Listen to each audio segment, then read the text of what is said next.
Hi there.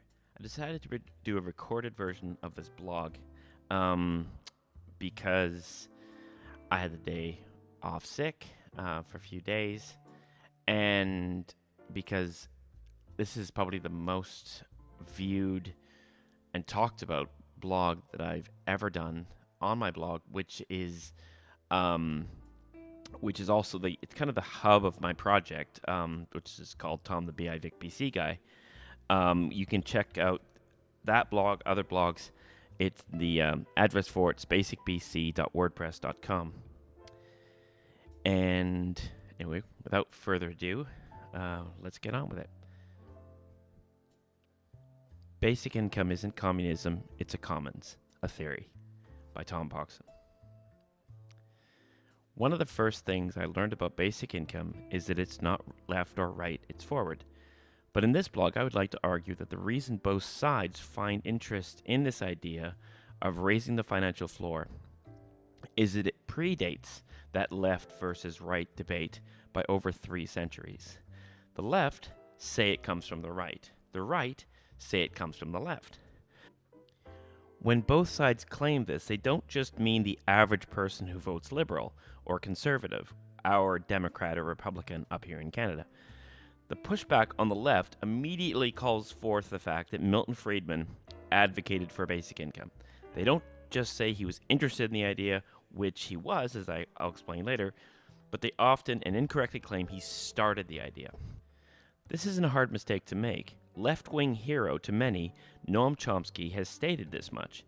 In this clip, which will be playing out soon, he does later capitulate that it could work on the left, but as he starts, that came from the right wing, Milton Friedman.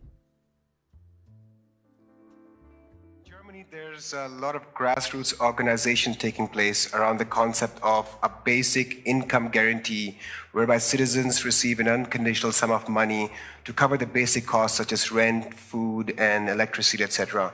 Could you provide your assessment on this concept of basic income guarantee? Actually, that's an interesting concept. It comes from the right wing originally. Milton Friedman proposed it, for example. From his point of view, it was part of an effort to undermine welfare state measures. But it doesn't have to have a reactionary component. It can be interpreted as something progressive. People have rights. In fact, if you read the Universal Declaration of Human Rights, 1948, take a look at Article 25. It says people have rights to adequate food, nutrition, health, employment, security, and so on. Those are minimal rights. Any society ought to guarantee that. Well, one way to guarantee it would be through a socially acceptable form of a basic income. In fact, to an extent, that's what so-called welfare states try to provide in a certain way. So sure, that's something that could be proposed. I mean, I don't think it goes far enough, but as a short-term way of alleviating major problems, that's fine. And there are elements in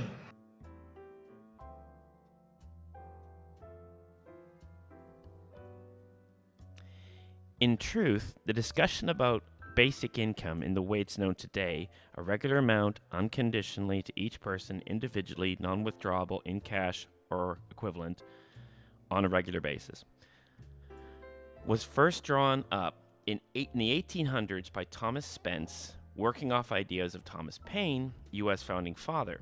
I will take this back further, but first. The right has been known to call the idea communism, something that at least dates back to the 60s, as former conservative Senator Hugh Segal explains in the next clip that's coming up. Essentially, he mentions a 1969 conservative policy conference in Niagara Falls called Priorities for Tomorrow. A paper on basic income was tabled by United Church minister and progressive conservative MP David MacDonald from Edgemont PEI. Hugh was a research assistant for him. Conservative leader Robert Stanfield was supportive of the idea, But still, other MPs immediately jumped to, this is communism. So, to keep the peace, Stanfield allowed it to lose priority. And there was a paper coming from David MacDonald about a basic income. And it was going to produce a shootout at the meeting, because often Tory meetings are always a Should wash. expand briefly on who David MacDonald was. Yeah, so David MacDonald was a United Church minister, and he was the member of Parliament, conservative member of Parliament, progressive conservative member of Parliament from Egmont, Prince Edward Island. And he had built his standing in the community because he reached across the floor to work with a Roman Catholic priest on local problems in PEI around poverty and alcoholism and family abuse and all those other issues, which was quite a radical thing to do back in the mid-60s. And he got elected in 65, beating J. Watson McNaught, who was the Liberal Postmaster General of Canada at the time. And so he was a very progressive, engaged, humanitarian kind of member of Parliament. If you remember the TV series Quentin Durgan's MP, he was kind of like that in terms of his general disposition, and he was one of the people who I volunteered for and then worked for as a research assistant when I was at university and after I left university at the University of Ottawa. So Niagara Conference. Niagara Conference, so there was this proposal which came forward. Mr. Stanfield was largely supportive of it because what was clear then, as it is now, is that welfare wasn't working. Welfare was trapping people in poverty. Welfare discourages work. In fact, if you work and make a few extra bucks, you get it clawed back dollar for dollar, which is a very high rate of taxation. But the classic conservative debate was Jack Horner from Crowfoot, who said, this is communism. We can't be in favor of this. This is communism. So Mr. Stanfield, having to keep peace in the family, of course, which is always a conservative challenge, asked the Honourable Jean Wads, who was an MP from Prescott rather, and she put together a welfare reform committee, which brought forward a series of recommendations which did not include a guaranteed annual income. And I remember Joyce Fairburn, who was a journalist then, wrote a piece for FP, the Winnipeg Free Press, where she said, Tories dodge the basic income and deal with lesser improvements. Looking around as to why it's connected to communism seems to stem from Karl Marx's own line, from each according to his ability to each according to his needs. This means free access to distribution of goods, capital, and services. Only challenge with this is basic income in the form of an earned income tax credit, and Karl Marx have crossed paths before. In the late 1700s, early 1800s, there was an attempt to help poor English farmers called the Spiegelman system, named after where it began. It wasn't a basic income as such, and it wasn't helping much, but in Das Kapital, Marx said that in review of it, it wasn't good enough to give people money. His movement, according to him, would share wealth, not just income, and take over the means of production, distribution, and exchange. This view from communists and socialists continues to this day. It is very common for those who believe in Marx and Engels' writings to state something similar, some even saying they want capitalism to fail so communism can replace it, and a basic income would just keep capitalism going. More commonly mentioned by people like Kate Raworth of Donut Economics fame and Douglas Rushkoff and Richard Wolff is that basic income is a band-aid. They also, as mentioned before, will cite Milton Friedman. The interesting thing about Friedman is that he was a founding member of a group called the Mont Pelerin Society, which was formed in 1947 with partly with the goals of promoting the free market over threats of things like socialism, which were gaining influences in workers and economies globally. A co-founder and mentor of Milton's was Friedrich von Hayek, an economist of the classical Austrian school, who not only was a key influence in the later policies of Margaret Thatcher and Ronald Reagan, but wrote the book Road to Serfdom, 1943, that directly attacks socialism as, well, socialism is the road to serfdom.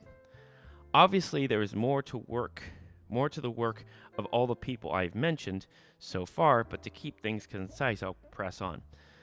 To make a long story short, both Hayek and Friedman were in favor of a guaranteed income. Milton would refer to it as a negative income tax, and in 1968, he and over 1,000 economists on both sides of the fence signed a letter urging the government to start a guaranteed income in the United States. On the other side, the left side, was John Kenneth Galbraith, Paul Samuelson, civil rights activist Johnny Tillman, the Black Panther movement, Reverend Dr. Martin Luther King had come out in support. During this period, referred to by Professor Carl Widerquist as the second wave of basic income came the closest it's been to becoming law. Richard Nixon famously proposed his version for working families called the Family Assistance Plan, which passed the House of Representatives twice, but failed to pass the Senate. This is because back then, basic income, which everyone saw as superior to the flaws of welfare, it still is, but that's for another time, was considered to be coming soon. As the Family Assistance Plan wasn't that great, still quite targeted, the Democrats thought they would hold out for a better policy. The atmosphere in the 70s around welfare changed, and the rest was history. Back to my question, why is basic income communist when so many communists, not all but some, are against it, and so many capitalists, not all but some, are for it? Basic income does not share wealth.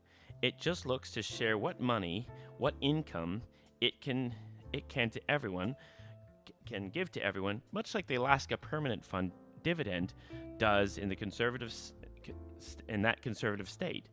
Guy Standing has even suggested that its funding source could be like Alaska's or even Norway with its famous sovereign wealth fund that is built off the oil that they struck in the North Sea. Now, even without extraction, the way the Norwegian fund is managed is so good that it is in the trillions, and the Norwegian treasury just takes the interest for use with actual principal always gaining all the time. Not only this, but by giving people money, it does stimulate the capitalist market with money. Like Ludwig Mises of the Mont Pelerin Society said about capitalism versus communism, it is far more efficient to give people money so they can buy for themselves exactly what they need and how much, instead of having government trying to figure it out. Basic income versus welfare, the welfare state makes this same comparison. I literally can't write to here without adding at least one of Milton Friedman's clips about the negative income tax. I'm in this clip. I'm only going to add one though, because the second was the entire episode of Free to Choose. But by all means, check out the blog, or just look up the Free to Choose welfare state, Milton Friedman, on YouTube. But here's the clip, the first clip, which is not taken from that episode, but taken from an interview that Milton Friedman did about his negative income tax. The proposal for a negative income tax is a proposal to help poor people by giving them money, which is what they need, rather than as now, by requiring them to come before a governmental official, detail all their assets and their liabilities, and be told that you may spend X dollars on rent, Y dollars on food, etc., and then be given a handout. The idea of the negative income tax is to treat people who are poor in the same way as we treat people who are rich.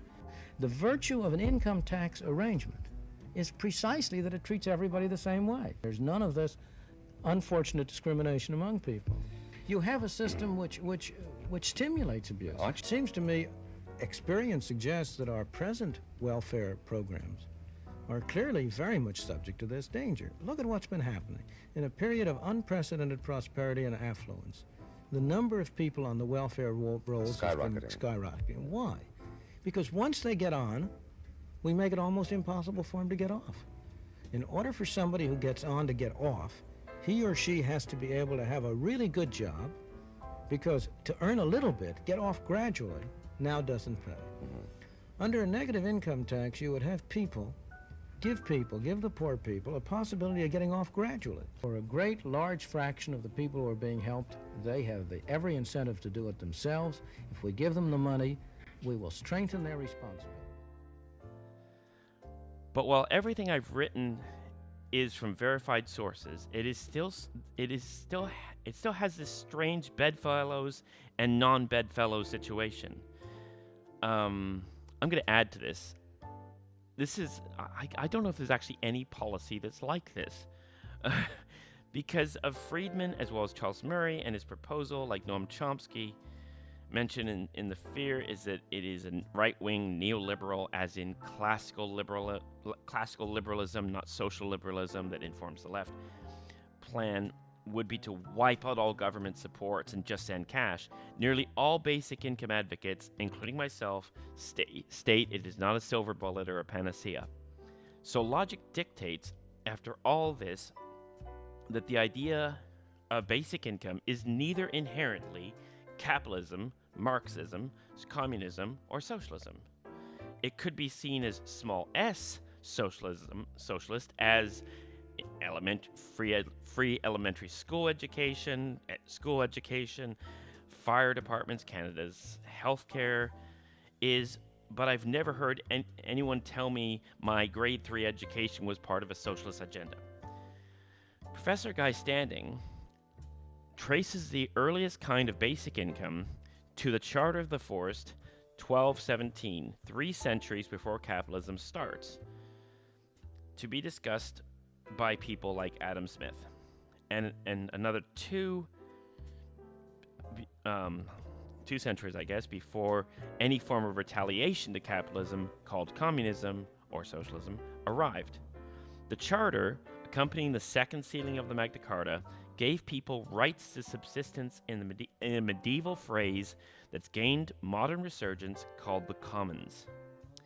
The early idea was based around a natural commons like a forest that, unlike the tragedy of the commons has tried to dismiss, is not a no man's land doomed to over-extraction, but is stewarded by the citizens who both take care of it and gain from it. In this way, a commons is described by both Standing in his book Plunder of the Commons and famous commons speaker David Bollier, Think Like a Commoner. A commons is that which belongs to everyone and belongs to no one. There are, as both writers have explained, newer versions of commons that have developed recently, especially as the natural commons were enclosed. Worthy side note, the commons enclosure had been fundamental to Payne, Standing, and Widerquist for reasons of basic income. There are health commons, educational commons, and social commons.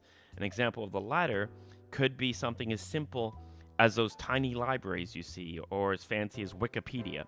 The idea is the same. Everyone benefits as we all make sure it runs.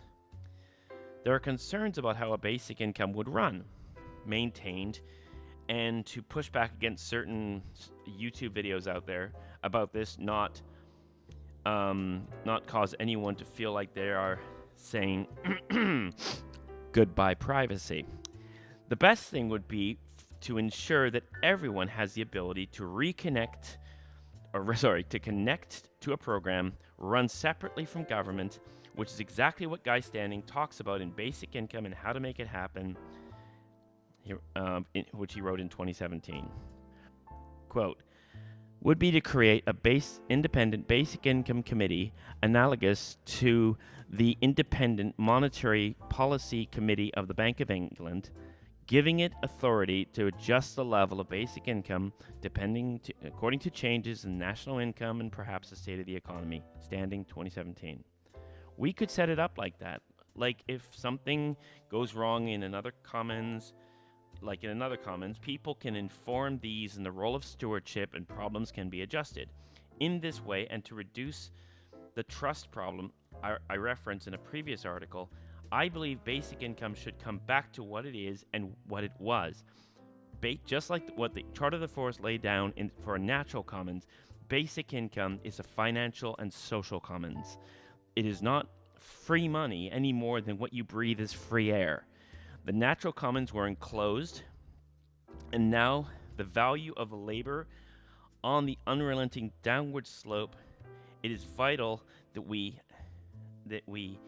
reestablish this greatest of all roads not taken. Thank you for listening. And I also I put in this post note. Certainly, this is one of my most read articles to date. Thinking further, it seems like no policy, like I said, has this weird thing. To move from this to a conversation about the commons, which I do feel like I didn't really dig into as much as I could have, primarily because there's so many experts about this idea. And frankly, I mean, the commons is, to me, a really beautiful study, even outside of basic income. You know, it's almost like if you imagine the entire study of basic income, which goes back centuries, and as my fellow advocate Alex Howlett said, you'd never want to read or listen or watch videos or whatever to the end of it. There is so much information out there. It's you could write a PhD dissertation on it, and people have. And the commons is a small part of that. The commons itself is like its own entire study as well, with basic income being a small part of it. So what I've decided to do is that if you look in the description underneath this video, or audio thing, you will find a link to as I'm the playlist guy. You'll find a link to the Commons playlist, which has a few selected videos on the subject of the Commons. And there's also a really, really good video by Guy Standing who does make that connection as well. So, again, thank you for listening.